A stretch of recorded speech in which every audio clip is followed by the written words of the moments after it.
तो नमस्कार दोस्तों, आपका स्वागत है अब वीडियो सीरीज में। तो हमने already acid base salt complete कर रखा है और उसके मैंने प्रीवियस ईयर क्वेश्चन को भी वीडियो अपलोड कर रखे। आज हम नया chapter carbon and its compound शुरू करने वाले हैं। आज मैं वीडियो रिकॉर्ड कर रहा हूँ 15 अगस्त को। तो सबसे पहले आप सभी को हैप्पी इंडिपेंडेंस डे। वीडियो को लास्ट तक देखना और चैनल को सब्सक्राइब जरूर कर लेना। अगर आपको इस PDF का लिंक PDF चाहिए तो आपको डिस्क्रिप्शन बॉक्स में लिंक दे रखा है, वहाँ से आप ज्वाइन कर सकते हो। तो कार्बोनेट्स कंपाउंड काफ़ी इंपॉर्टेंट चैप्टर है। इसका इंपॉर्टेंस हम समझेंगे कि ये प्रीवियस ईयर में कितने से क्वेश्चन पूछे गए, उसकी एक बार एनालिसिस कर लेते हैं, फिर हम आगे बढ़ेंगे। तो यहाँ पर मैंने एक टेबल बना रखा है जो कि ऑन द बेसिस ऑफ ये बना हुआ है कि आपके 16 से लेकर 71 BPSC तक कितने सवाल पूछे गए हैं, उनमें इनके कितने क्वेश्चन पूछे गए हैं। ये सबसे मोस्ट इंपॉर्टेंट है, पहला important chemical compound and their uses. इसका मैंने एक अलग से PDF बना रखा है, उसको वीडियो में अलग से रिकॉर्ड कर दूंगा और ये काफ़ी इंपॉर्टेंट होने वाला है। ठीक है, एसिड बेस साल्ट हम कर चुके हैं।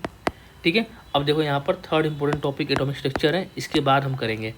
फोर्थ नंबर पर आता है, देखो थर्ड और फोर्थ का टोटल क्वेश्चन 9 पूछे हुए, मतलब बराबर है। तो कार्बोनेट्स कंपाउंड आज हम करने वाले हैं। देख सकते हो ये फोर्थ मोस्ट, इसे सबसे मतलब चौथे नंबर पर इसका वेटेज के हिसाब से आता है ये, तो इसको हम करेंगे। तो इधर देखो मैंने यहाँ पर ट्रेन एनालिसिस बात करूँ यहाँ थोड़ा सा, तो टियर 1 जो कि सबसे ज़्यादा प्रायोरिटी वाले चैप्टर है, तो कौन से उसमें important chemical compound and their uses, इसको मैं कवर करने वाला हूँ नेक्स्ट वीडियो में। एसिड बेस सॉल्ट हमने ऑलरेडी कर रखा है। सेकंड हाईएस्ट प्रायोरिटी वाले में आते हैं आपके atomic structure, metals, carbonates compound, state of matter and solution. ठीक है, तो अभी आज हम ये करने वाले हैं। अब चलते हैं, हम बिना देरी किए आगे बढ़ते हैं। ठीक है, तो ऑलरेडी मेरी वीडियो सीरीज चल रही है, आपको क्या मालूम है। देखो कार्बन एंड ऑर्गेनिक कंपाउंड, सबसे पहली बात देखो यार, बहुत सारे एलिमेंट हैं, नाइट्रोजन है, हाइड्रोजन है, कार्बन है, बहुत सारे एलिमेंट है। सारे एलिमेंट की मैं स्टडी नहीं करते। जो सबसे इंपॉर्टेंट एलिमेंट है उसमें से आपका कार्बन हो गया, हाइड्रोजन हो गया, उसका अलग चैप्टर दे रखा है NCERT में, और से सवाल भी आते हैं। तो हम आज बात करेंगे और कार्बन कंपाउंड चैप्टर में कि कार्बन की बॉन्डिंग कैसी होती है, जो बॉन्डिंग बन रही है उससे बॉन्ड में नेचर कैसे होता है, सारी चीज़ हम बात करेंगे कि कुछ organic functional group, homologue series क्या होते हैं, सब पर हम डेप्थ में बातें करेंगे। तो चलो हम वीडियो को शुरू करते हैं। सबसे पहले समझते हैं कि कार्बन इतना इम्पोर्टेंट क्यों है और इसकी स्टडी क्यों कर रहे हैं। देखो कार्बन एक काफ़ी इम्पोर्टेंट एलिमेंट है, क्योंकि लिविंग नेचर जो लिविंग है वो किसी न किसी फॉर्म में हर एक के अंदर पाए जाते हैं। ठीक है, और इसकी स्टडी करना इसलिए इम्पोर्टेंट है क्योंकि कार्बन जो है बहुत मैक्सिमम लोगों से, ऐसे बोल सकते हैं ना कि ग्रुप में एक लोग होता है जो सबसे बोल पाता है तो काफ़ी पॉपुलर हो जाता है। वैसे ही कार्बन जो है मैक्सिमम एलिमेंट से बॉन्ड बनाता है, इसलिए इसके बहुत सारे कंपाउंड पाए जाते हैं, तो इसकी स्टडी इसलिए इम्पोर्टेंट हो जाती है। अर्थ क्रस्ट में जो कार्बन है मात्र 0.02% कार्बन पाए जाते हैं, जो कि कार्बोनेट और हाइड्रोजन कार्बोनेट के फॉर्म में होते हैं, कोल के फॉर्म में होते हैं, पेट्रोलियम के फॉर्म में होते हैं। एटमॉस्फेयर में केवल 0.03% कार्बन डाइऑक्साइड है। ठीक है, और एक कार्बन काफ़ी इंपॉर्टेंट रोल प्ले करता है और ये डिजास्टर भी है। कार्बन ज़्यादा हो तो तुम जानते हो क्या होता है, ग्लोबल वार्मिंग। ठीक है, अब बात करते हैं कार्बन कैसे बॉन्ड बनाता है। तो कार्बन बॉन्ड बनाता है, उसका नेचर क्या होता है। सबसे पहले देखो कार्बन की जो, अगर तुम पीरियोडिक टेबल तुम थोड़ा भी देखे होगे, 10वीं तक पढ़ा होगा, तो इसमें वो जो पीरियड होता है वो सेकंड पीरियड में आता है। कार्बन ऐसे होता है, उसको पीरियड बोलते हैं ना, तो याद रखना ये सेकंड पीरियड में आता है कार्बन। ठीक है, इसके अंदर 4 वैलेंस इलेक्ट्रॉन होते हैं। वैलेंस इलेक्ट्रॉन क्या होता है इसमें थोड़ा समझाओ। देखो फॉर एग्जांपल मान लो कि वैलेंस इलेक्ट्रॉन होता है कि ये तुम्हारा न्यूक्लियस होगा, तुमने बेसिक पढ़ा होगा, ये न्यूक्लियस होगा और इसके चारों तरफ इलेक्ट्रॉन रिवॉल्व करते हैं। ठीक है, जो यहाँ पर आउटर मोस्ट सेल होता है, सबसे बाहरी सेल, उसमें जो इलेक्ट्रॉन होता है, ठीक है, उसे हम बोलते हैं वैलेंस इलेक्ट्रॉन। क्या बोलते हैं? वैलेंस इलेक्ट्रॉन उसे बोलते हैं हम, याद रखना इसको, उसे हम वैलेंस इलेक्ट्रॉन बोलते हैं। ठीक है, तो वही बोल रहा है यहाँ पर कार्बन के पास 4 वैलेंस इलेक्ट्रॉन है। That means outer most orbit में, जो बाहरी ऑर्बिट में, इसमें टोटल आके 4 इलेक्ट्रॉन है। ठीक है, और ये बात ध्यान रखना, जो वैलेंस इलेक्ट्रॉन होते हैं यही रिएक्शन करते हैं, यही रिएक्शन में पार्टिसिपेट करते हैं, अंदर वाले पार्टिसिपेट नहीं करते हैं, याद रखना।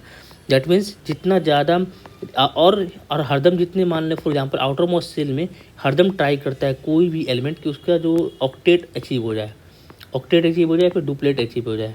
ठीक है, ये डुप्लेट बहुत कम, मैक्सिमम तो बस ध्यान रखो ऑक्टेट अचीव करने की कोशिश करता है। तो यही है, मैं बात करूँ कार्बन के आउटर मोस्ट सेल में 4 इलेक्ट्रॉन है, इसको ऑक्टेट पूरा करने के लिए और 4 चाहिए। तो देखो 4 किसी से इलेक्ट्रॉन छीनना बहुत मुश्किल काम है। क्यों? क्योंकि देखो यहाँ पर हमारा इलेक्ट्रॉन है कलर चेंज कर लेता हूँ। और यहाँ पर तुम्हारा यहाँ पर न्यूक्लियस है हमारा और यहाँ पर इलेक्ट्रॉन है। इसमें जब पहला निकालोगे दिक्कत नहीं होगा, दूसरा निकालोगे थोड़ा और डिफिकल्ट होगा क्योंकि और एनर्जी चाहिए, तीसरा निकालोगे और ज़्यादा एनर्जी चाहिए, चौथा निकालने के लिए तुम्हारी क्षमता ही नहीं बचेगी। ठीक है, वैसे सिंपल लैंग्वेज में बोल रहा हूँ, तो इसलिए याद रखना कि यहाँ पर जो बॉन्डिंग होती है कार्बन की अलग टाइप की होती है, क्योंकि इसके वैलेंस इलेक्ट्रॉन टोटल 4 हैं और 4 कोई दूसरा सामने वाला एलिमेंट देना नहीं चाहेगा और ये 4 लूज भी नहीं कर सकता। सो ये एक स्पेशल टाइप की बॉन्डिंग बनाती है। इसे बोलते हैं हम इसे हम बोलते हैं केमिकल बॉन्डिंग। क्या बोलते हैं? उसे हम बोलते हैं कोवलेंट बॉन्ड। देखना, कोवलेंट बॉन्ड बोलते हैं। ठीक है, अब समझेंगे हम कोवलेंट बॉन्ड होता क्या है। इरेज कर देते हैं। चलो, नेचर ऑफ कार्बन बॉन्डिंग, वही हम इसमें बात करेंगे कोवलेंट बॉन्ड के बारे में। ठीक है, तो यहाँ पर नेचर ऑफ बॉन्डिंग वही है कि ये कोवलेंट बॉन्ड नेचर में आता है। कोवलेंट बॉन्ड होता है कि मैं सिंपल भाषा में तुमको समझाने की कोशिश करता हूँ। एक हम यहाँ पर नया पेज दे देते हैं, लास्ट में पेज ऐड कर लेते हैं, उस पर अच्छे से समझेंगे।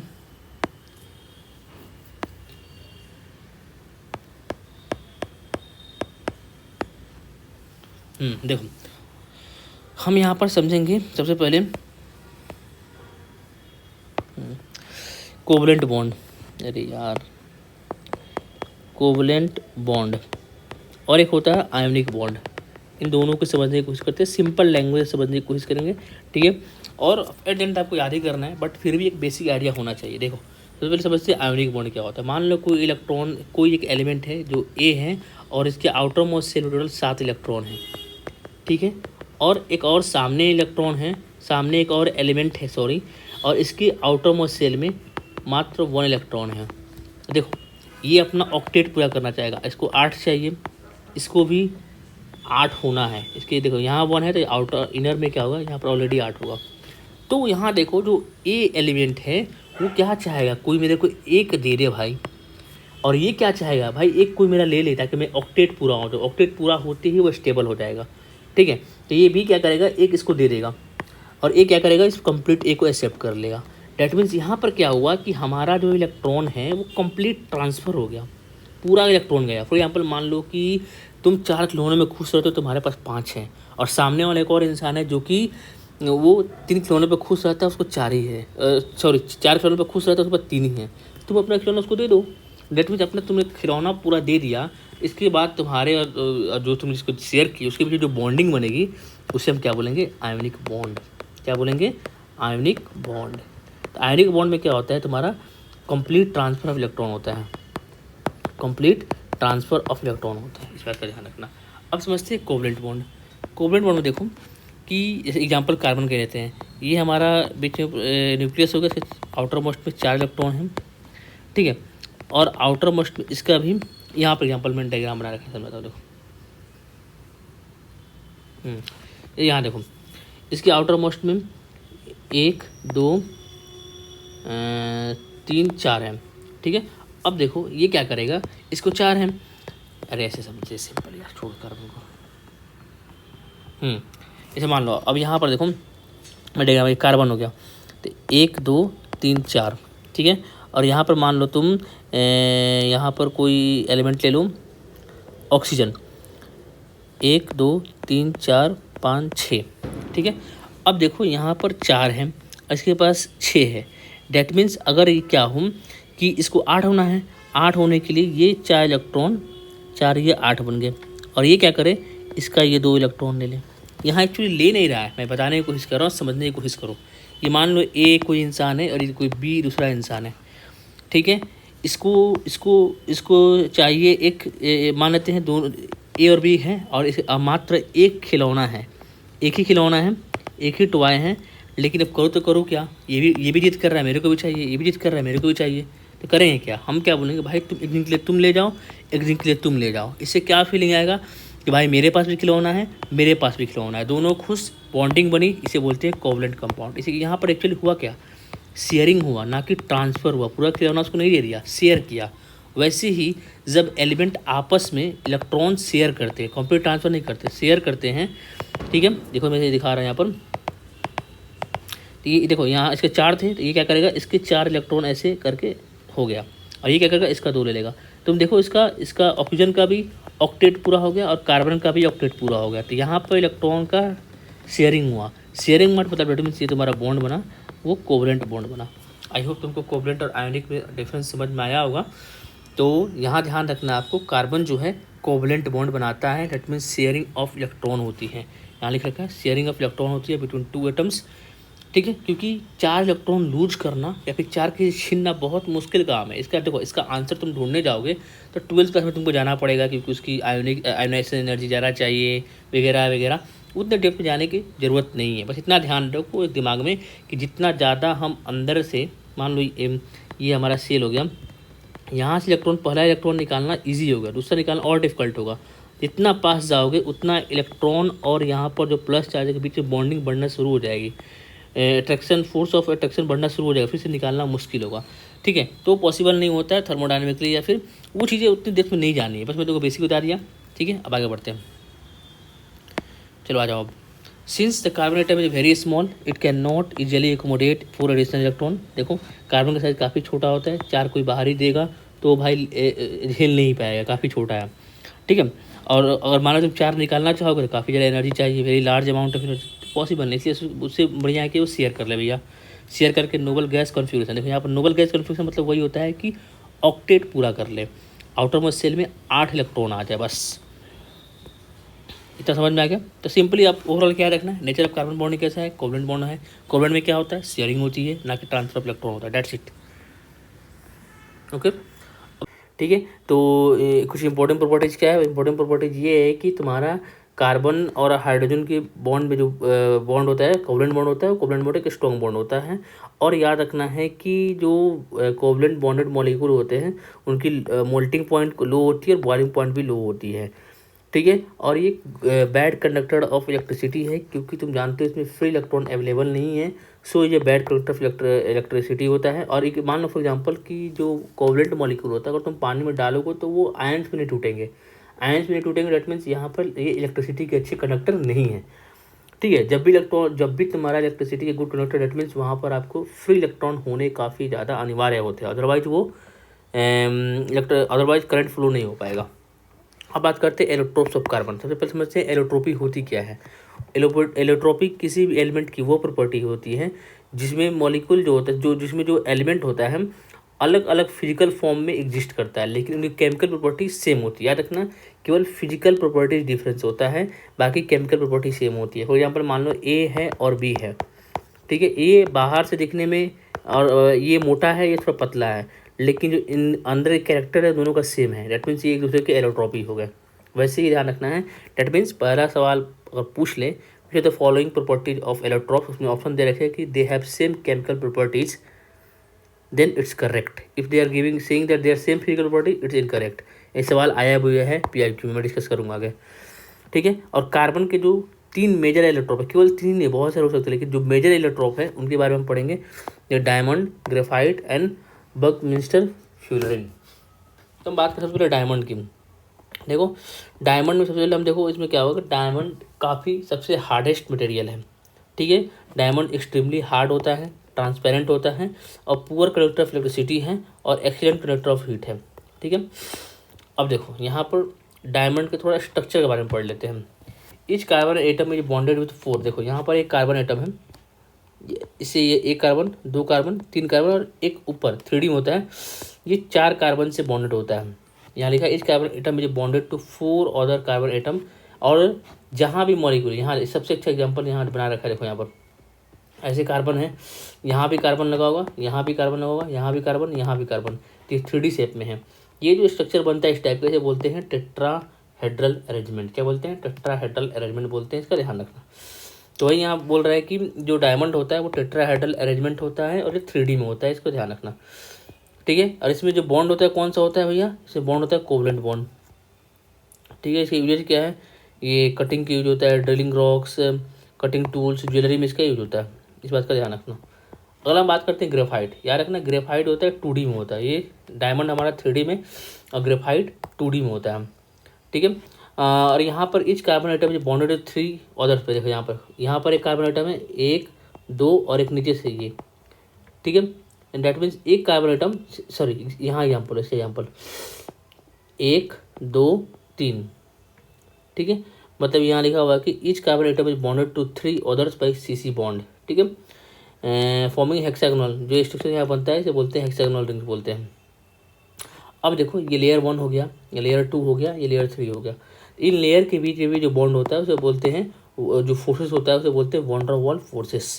और ये वॉन डर वाल फोर्सेस जो होता है इसी की वजह से ये काफ़ी दूसरे ऊपर जो लेयर होता है स्लिपरी होता है, स्लिपरी होने की वजह से इसका हम लुब्रिकेंट के फॉर्म में यूज करते हैं, क्या रखना। और यहाँ पर देखो ये ग्रेफाइट, देखो ग्रेफाइट जो है नॉन मेटल होते हुए भी गुड कंडक्टर ऑफ इलेक्ट्रिसिटी है, ये एक्सेप्शन है, इसको ध्यान रखना, बहुत बड़ा सवाल पूछा हुआ है। और यहाँ पर देखो etch carbon atom sp2 hybridise. अब देखो हाइब्रिडाइजेशन क्या होता है, उसमें डिप जाने की जरूरत नहीं है, ठीक है, इसको मैं अलग से वीडियो में बात कर लूँगा, बट ध्यान रखो कि पूछ दे the hybridization of carbon present in graphite is sp2, क्या करना है sp2, ठीक है।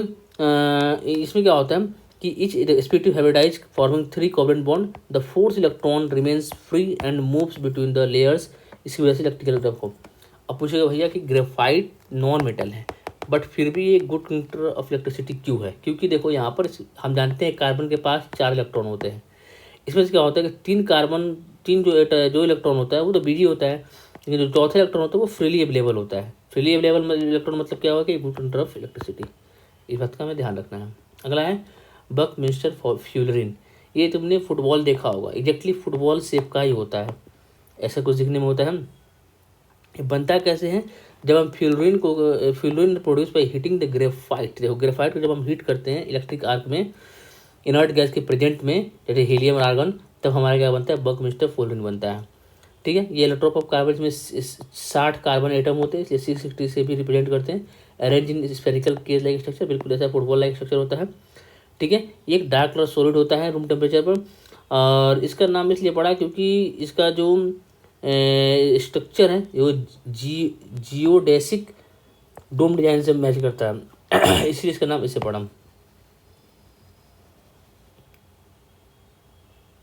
अगला है, अब देखो यहाँ पर उसी को यहाँ पर यानी एक्सप्लेन करके लिखा हुआ है। देखो मैं देखो बताया था वीडियो, देखो ये तुम्हारा फ्यूलरिन है, 650 से रिप्रेजेंट करते हैं। और देखो यहाँ पर 20 हेक्सागन एंड 12 पेंटागन, मतलब कहने का मतलब इसके बारे में 660 के अंदर जो किससे मिलकर होता है 20 हेक्सागन, हेक्सागन का होता है जिसके 6 साइड हो, प्लस 12 पेंटागन, इनसे मिलकर पूछ लिया एग्जाम में बहुत बार पूछता है 660 में कितने हेक्सागन स्ट्रक्चर है, 20 पेंटागन कितने हैं 12, ठीक है। और जो सारे कार्बन एटम्स होते हैं वो इक्वल होते हैं, पर इक्वल साइज के होते हैं, और जो कि हाइब्रिडाइजेशन होता है ईच कार्बन का यहाँ पर भी sp2 होता है, याद रखना। इसका यूज क्या है, लुब्रिकेंट या फिर कैटलिस्ट के रूप में यूज होता है, ठीक है सॉरी। इसका बायोमेडिकल में भी काफ़ी अच्छा यूज होता है, जैसे MRI contrast agent, X ray imaging, देखो ये बहुत बार डायरेक्टली पूछता है, तो इसको अच्छे से ध्यान रखना। और नेक्स्ट क्या है कि देखो ये तुम्हारा होता है फ्यूलरिन, ये नॉन कंडक्टर होता है, लेकिन इसको हम कंडक्टर बनाना चाहें तो हम इसको डॉपिंग करना पड़ेगा। डॉपिंग मतलब होता है कि जो हमारे पास स्ट्रक्चर अवेलेबल है उसमें कुछ बाहरी एलिमेंट को इंसर्ट करना, उसे डॉपिंग बोलते हैं। तो वही इसमें जब डॉपिंग करेंगे पोटेशियम, रुबिडियम, तो एक गुड कंडक्टर ऑफ इलेक्ट्रिसिटी भी बन सकता है, इस बात का ध्यान रखना, ठीक है। तो यहाँ पर देखो दे रखा है शॉर्ट में, एक बार देख लेना फटाफट से। यहाँ पर नोबेल प्राइज के बारे में दे रखा है, ये बहुत देखो ये इंपॉर्टेंट है, इसको पढ़ लेना। हिस्ट्री में कुछ समझाने वाला है नहीं, इसको पढ़ लेना। ये पूछा हुआ है कि नोबेल प्राइज किसने, मतलब किसने खोज किया था, कौन कौन इन्वॉल्व था, ये सब पूछता है, देखो देख लेना। चलो आगे बढ़ते हम।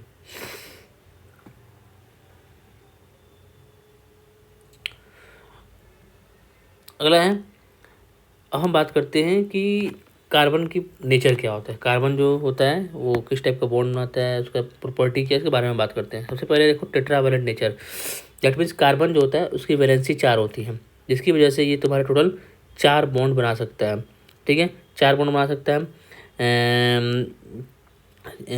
मतलब दैट मीन्स सिंगल बॉन्ड बना सकता है, डबल बॉन्ड बना सकता है, ट्रिपल बॉन्ड बना सकता है। देखो बेसिकली कहने का मतलब ये है कि मान लो ये कार्बन है और ये कार्बन है, इन दोनों के बीच में इलेक्ट्रॉन शेयरिंग हुआ तो ये से सिंगल बॉन्ड बन गया। वही यहाँ पर देखो ऐसा कुछ बॉन्ड बन जाए तो डबल बॉन्ड हो गया, अगर वही शेयरिंग 3 इलेक्ट्रॉन को हो जाए तो ये ट्रिपल बॉन्ड बन गया, ठीक है। यही बोलना चाह रहा है कि टेट्रावैलेंट होता है। अगला देखो कैटेनाइजेशन प्रॉपर्टी।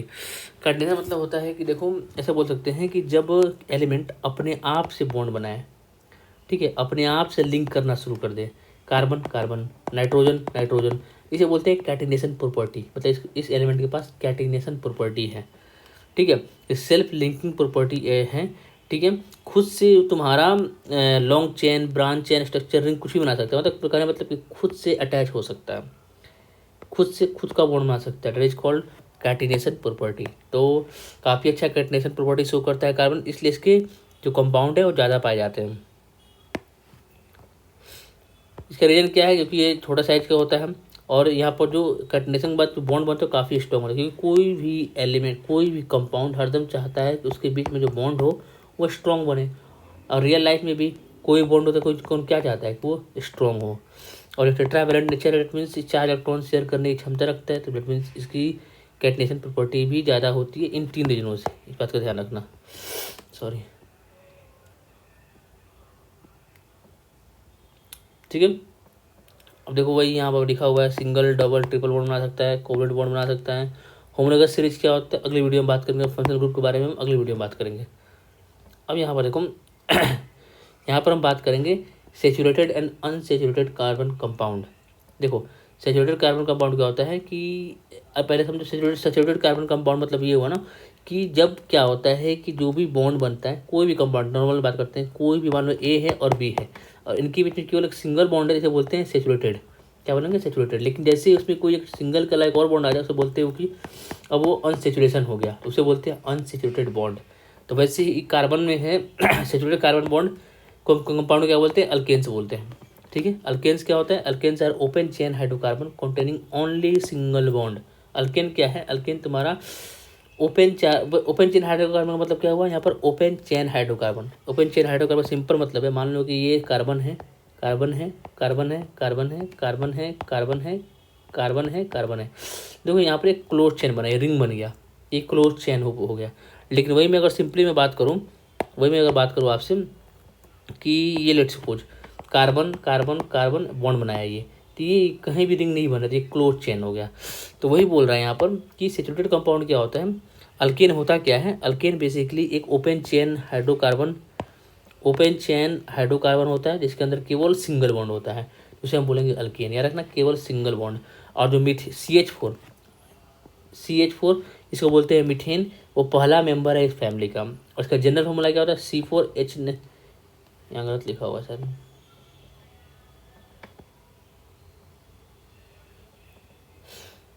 CH4 प्रूव कर सकते। CH4 दैट मीन्स कार्बन एक, हाइड्रोजन कितने हैं? 4। इसका फॉर्मूला होता है, ये गलत लिखा हुआ, CnH2n+1। एक मिनट,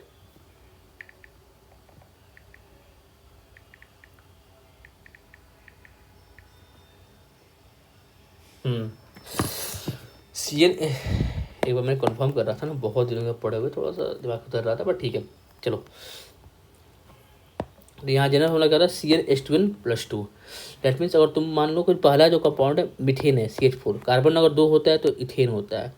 ठीक है, तो इसका नेमिंग हम अलग से बात करेंगे, उसको वीडियो में अलग से बात करेंगे कि नेमिंग कैसे देते हैं। ठीक है, इसका जनरल फॉर्मूला रखना CnH2n+2। ठीक है, अब देखो अल्केन भी तुम्हारे 3 टाइप के होते हैं, chain alkane, cyclo alkane, branch alkane. अब देखो इसके बारे में मैं फटाफट समझाया था तुमको, लक्ष्य इसका मैं लास्ट स्लाइड में चलता हूँ। देखो यहाँ समझो, ये कार्बन है, कार्बन से बॉन्ड बनाया, फिर कार्बन से बॉन्ड बनाया, फिर कार्बन से बॉन्ड बनाया, 4 बॉन्ड बनाते हैं तो 1-2 बॉन्ड बन गया इसका। एक मान लो यहाँ हाइड्रोजन, यहाँ एक हाइड्रोजन, यहाँ एक हाइड्रोजन, मैं एग्जांपल ले रहा हूँ, एक हाइड्रोजन, यहाँ पर एक हाइड्रोजन, यहाँ पर हाइड्रोजन, यहाँ पर हाइड्रोजन, यहाँ पर हाइड्रोजन, यहाँ पर हाइड्रोजन, यहाँ पर हाइड्रोजन। ये कोई मान लो सिंपल एक कंपाउंड है।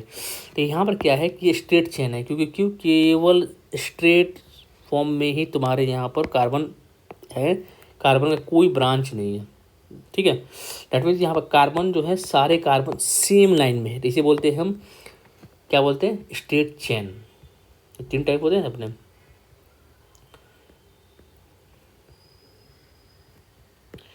ठीक है, इसे बोलते हैं चेन अल्केन। साइक्लो अल्केन क्या होते हैं कि साइक्लो अल्केन मीन्स हमारा यहाँ पर क्या हो, बॉन्ड जो बने उसके बाद एक रिंग बन जाए, ऐसे कुछ बॉन्ड बने। ठीक है, और ये कंपाउंड जो बने ये एक रिंग फॉर्म में हो, तो इसे हम बोलते हैं साइक्लो एल्केन बोलते हैं। याद रखना, एल्केन्स आते ही केवल यहाँ पर तुम्हारे सिंगल बॉन्ड होते हैं, ना कि डबल बॉन्ड होते हैं, इस बात का ध्यान रखना। ठीक है। अब ब्रांच एल्केन क्या होता है? सिंपल, उसकी ब्रांच आ जाएगा। मान लो ये कार्बन है, कार्बन है, कार्बन है। ठीक है। अब यहाँ पर एक और कार्बन ऊपर जुड़ जाए, यहाँ पर एक कार्बन जुड़ जाए। अब यहाँ पर क्या है कि कार्बन यहाँ पर कम्प्लीटली स्टेट में नहीं है, इसको यहाँ पर इधर भी आ रहा है, इधर भी आ रहा है, मतलब ब्रांचिंग हो रही है। तो ये क्या है? ब्रांच एल्केन का एग्जाम्पल हो गया। ठीक है, ये सिंपल आपको आइडिया होना चाहिए। अब आगे बढ़ते हैं। प्रॉपर्टीज ऑफ अल्केन क्या है? कुछ प्रॉपर्टी ऑफ अल्केन देख लेते हैं फटाफट से। सबसे पहले ये कलरलेस एंड ऑर्डरलेस होता है, मतलब इसका कोई रंग नहीं होता है, कोई सुगंध नहीं होता है। ठीक है। ये जो होता है weak van der Waals forces होते हैं इसके अंदर। ठीक है। लोअर मेंबर जो होता है, देखो इसमें जो तुम्हारे अल्केन पाए जाते हैं, गैसेस, लिक्विड और सॉलिड फॉर्म सब में पाए जाते हैं। जितना तुम्हारा लोअर मेंबर कहने का मतलब कि नंबर ऑफ कार्बन कम है तो गैसेस फॉर्म में होता है, थोड़ा सा और ज़्यादा बढ़ेगा तो इंटरमीडिएट में जो होगा तो लिक्विड हो जाएगा, और ज़्यादा होंगे कार्बन उसमें कंपाउंड में तो सॉलिड फॉर्म में हो जाएगा। ठीक है। शॉर्ट चेन जो अल्केन होता है वो low melting and boiling point होती है। ठीक है। नॉन पोलर मॉलिक्यूल है और जो कि इनसोल्युबल में इन वाटर होता है। नॉन पोलर मॉलिक्यूल मतलब कहने का मतलब कि अगर तुम इसको पानी में डालोगे तो ये तुम्हारे आयंस नहीं देंगे। फॉर एग्जांपल मैं यहाँ सिंपल समझाता हूँ। देखो जैसे यहाँ देखो NaCl अपने पास है, NaCl, तो इसको पानी में डालोगे तो ये Na+Cl- में टूट जाएगा, तो ये तुम्हारा पोलर कंपाउंड हो गया। ठीक है। लेकिन वही तुम मान लो CH4 है, इसको तुम पानी में डालोगे तो ये C+H- ऐसा कुछ नहीं होगा, तो ये तुम्हारा क्या है? नॉन पोलर कंपाउंड है। ठीक है। जितने भी कोवलेंट बॉन्ड बनते हैं सब के सब नॉन पोलर कंपाउंड होते हैं, याद रखना। ठीक है। और इसकी डेंसिटी वाटर से कम होती है, इसलिए वाटर पे फ्लोट करता है। ठीक है। केमिकल प्रॉपर्टीज क्या है कि एक्सेस O2 में तुम्हारा जलकर CO2H2 रहता है और हीट भी रिलीज होती है। हेलोजिनेशन मतलब करने का मतलब, हेलोजिनेशन क्या होता है? जो अल्केन जो होता है वो लेस रिएक्टिव होता है, इसलिए यूवी लाइट और यूवी लाइट के प्रेजेंस में हेलो अल्केन्स बनता है। कहने का मतलब क्या है? देखो यहाँ पर तुम्हारा अल्केन है, अल्केन है, यहाँ पर मान लो कोई एक हेलोजन है। ठीक है। तो ये अपने आप रिएक्ट नहीं करेगा भाई, इसके पास इतनी रिएक्टिविटी नहीं होती है, तो इस पर जब हम यूवी रे तोड़ डालते हैं तो ये टूट जाता है Cl डॉट में, फिर ये फर्दर रिएक्शन करता है। तो ये जो रिएक्शन का प्रोसेस है इसे ये बोलते हैं हम हेलोजिनेशन। हेलोजिनेशन मतलब हुआ कि अल्केन का हेलोजन से रिएक्शन। हेलोजन जानते हो ना? Fluorine, chlorine, bromine, iodine. ठीक है। आगे बढ़ते हैं। कहाँ थे हम लोग? यहाँ थे। इसके यूजेस क्या है? Propane and butane are use in the LPG gas burners and as a propellant in the aerosol spray with liquefied. तो यूज तुम इंसेटिव दे रखा है, बट नोट को भी एक बार पढ़ लेना, फिर अच्छे से समझ में आ जाएगा, उतना उसमें रिस्की काम नहीं है। ठीक है। कार्बन एंड ऑर्गेनिक कंपाउंड, इसको हम नेक्स्ट लेक्चर में करेंगे, वीडियो काफ़ी लंबी हो जाएगी। इस टॉपिक से हम नेक्स्ट लेक्चर में करेंगे। आई होप आपको यहाँ तक समझ में आया होगा। फिर भी कुछ समझने में प्रॉब्लम आ रही हो तो जरूर कमेंट बॉक्स में बताना, तो हम उसमें और कुछ सुधार करने की कोशिश करेंगे। ठीक है। तो चैनल को सब्सक्राइब कर देना, वीडियो को लाइक कर देना। Okay then, bye, thank you.